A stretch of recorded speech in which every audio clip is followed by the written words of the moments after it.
2008 সালের পর বাংলাদেশের কোচ পরিবর্তন হয়েছে 20 বার।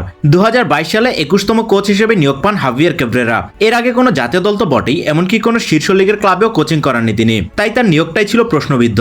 তবে তার অধীনে বাংলাদেশের খেলায় আমূল পরিবর্তন না এলেও বেশ কিছু উন্নতি লক্ষণীয় হয়েছে, কিন্তু এই উন্নতি তখনই কৃতিত্ব পাবে যখন ফলাফল নিজেদের অনুকূলে আসবে। তাই তো গেল কয়েক বছর ম্যাচ হারার পর একটা বাক্যের সঙ্গে সবাই খুব পরিচিত হয়েছে, সেটা হলো ভালো খেলে হেরেছে বাংলাদেশ। বাংলাদেশ সত্যিকার অর্থেই বেশ কিছু ম্যাচে দারুণ পারফর্ম করেছে, কিন্তু দিন শেষে যখন জয় না আসে তখন ভালো খেলা বা না খেলার কোনো মূল্য থাকে না।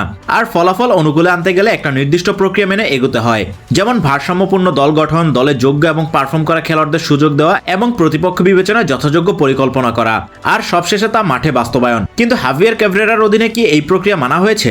একটু পেছনে ফিরে তাকানো যাক। কোচের ব্যাপারে কিছু বললেই শুনতে হয় মাঠে তো খেলে ফুটবলাররা, কোচের তো আর মাঠে খেলা সম্ভব না, তাহলে ব্যর্থতার দায়টা ফুটবলারদের উপরই পড়ে। কিন্তু এখানেই প্রশ্ন, যখন আপনি যোগ্যদের বাদ দিয়ে দল গড়ে মাঠে নামবেন তখন সে দল আপনাকে কিভাবে সাফল্য এনে দেবে? 2022 সালে বাংলাদেশের কোচের দায়িত্ব নেন হাভিয়ের ক্যাব্রেরা। প্রথম বছরে মাত্র একটি ম্যাচে জয় পান তিনি, সেটাও কম্বোডিয়ার বিপক্ষে 1-0 গোলের ব্যবধানে। এছাড়া সে বছর প্রাপ্তি বলতে ইন্দোনেশিয়ার বিপক্ষে তাদের মাটিতে ড্র করা। এছাড়া এশিয়ান কাপের বাছাই পর্বে 3 ম্যাচে হারের স্বাদ পায় বাংলাদেশ। যদিও বাহরাইন, তুর্কমেনিস্তান ও মালয়েশিয়া 3 দলে ছিল বাংলাদেশের চাইতে ঢের এগিয়ে, তবে প্রীতি ম্যাচে নেপাল ও মালদ্বীপের কাছেও হারতে হয়েছিল। আর ঘরের মাঠে মঙ্গলের বিপক্ষে জয় তুলে নেওয়া যায়নি। তারপরও ক্যাব্রেরার সঙ্গে চুক্তি নবায়ন করে বাফুফে। এরপর 2023 সালে বেশ ভালো করেছে বাংলাদেশ। 14 বছর পর খেলেছে সাফের সেমিফাইনালে। সেখানে দক্ষিণ এশিয়ার 2 চেনা প্রতিপক্ষ মালদ্বীপ ও ভুটানকে হারালেও লেবানন ও কুয়েতকে হারানো যায়নি। এছাড়া প্রীতি ম্যাচে কম্বোডিয়াকে হারানো এবং আফগানিস্তানের সঙ্গে 2 ম্যাচে ড্র করতে পারাকে বড় অর্জনই বলতে হবে।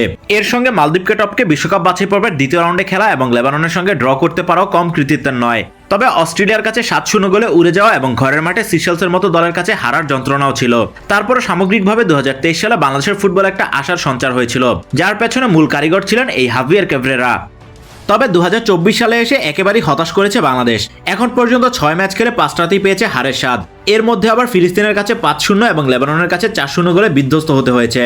তাছাড়া ফিলিস্তিন ও ভুটানের কাছে 90 মিনিটের পর গোল খেয়ে হারতে হয়েছে। এক কথায় 2024 সালে বাংলাদেশের খেলা সমর্থকদের মন ভরাতে পারেনি, একই সঙ্গে ফলাফলও নিজেদের অনুকূলে আসেনি। তাই বাংলাদেশের কোচ হিসেবে নিঃসন্দেহে সবচেয়ে বাজে সময়টা পার করছেন হাভিয়ের ক্যাব্রেরা। গত বছরের ভালো পারফরমেন্সের কারণে এবার ক্যাব্রেরার বেতন প্রায় দ্বিগুণ বাড়ানো হয়, কিন্তু প্রতিবারই দল ঘোষণার পর তার দিকে প্রশ্ন ছুটে যায়। ঘরোয়া ফুটবলে খেলোয়াড়দের পর্যবেক্ষণ করতে এক মাঠ থেকে অন্য মাঠে ছুটে বেড়ান বাংলাদেশ কোচ, কিন্তু দল ঘোষণার সময় দেখা যায় প্রায় মুখস্থ দলে দেওয়া হয়েছে, যা একবার দুইবার নয় বারবার হয়ে আসছে। তাহলে মাঠ ঘুরে খেলা দেখার কি প্রয়োজন? দিন শেষে তো পারফর্ম করাদের বাদ দিয়ে বেঞ্চ গরম করা ফুটবলারদের নিয়ে জাতীয় দল গড়া হয়। মাঠের খেলা অবশ্যই খেলোয়াড়দেরকে খেলতে হবে, কিন্তু ফুটবলে একজন কোচের প্রভাবটা অনেক বেশি। মাঠের বাইরে থেকে প্রতিপক্ষ নিয়ে কাটাছেঁড়া করে শিষ্যদের প্রস্তুত করা কোচের মূল দায়িত্ব। এরপর মাঠে কিভাবে কোন পরিকল্পনায় খেলতে হবে তার নির্দেশনাও তিনি দেবেন।